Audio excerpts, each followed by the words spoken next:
Աշխարհն այսօր ապրում է հուսահատության մեջ։ Նույնիսկ հավատացյալները երբեմն կորցնում են առաջ շարժվելու ուժը։ Բայց հուսահատությունն իսկապես տեղին կլիներ, եթե պատմությունն ավարտվեր խաչով, եթե մեր հայացքները հառած մնային խաչյալին, առանց տեսնելու այն, ինչ եղավ հետո։ Խաչը քրիստոնեության կենտրոնն է, բայց այն վերջակետը չէ։ Շատերը կանգնում են խաչի մոտ, բայց չեն շարժվում առաջ։ Նրանք ապրում են հոգևոր պարտության մեջ։ Կարծես հարության զորությունը միայն անցյալի պատմություն է։ Եկեղեցին մնում է առանց այդ զորության, իսկ հասարակությունը կորցնում է հույսը։ Քրիստոսին հետևելը միայն հավատալ չէ, դա քայլելն է նրա ճանապարհով, անապատից դեպի փառք, մահից դեպի հարություն, հին եսից դեպի նոր մարդ։ Խաչը հիշեցնում է զոհաբերությունը,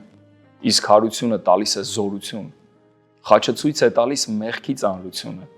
իսկ հարությունը բացում է կյանքի հաղթանակը։ Աստծո որդին խաչվեց, հարություն առավ, համբարձվեց ու ուղարկեց Սուրբ Հոգուն, որ մեզ առաջնորդի սրբացման եւ հույսի ճանապարհով։ Քայլիր նրա հետ եւ հարության ուրախությունը պատմիր աշխարհին։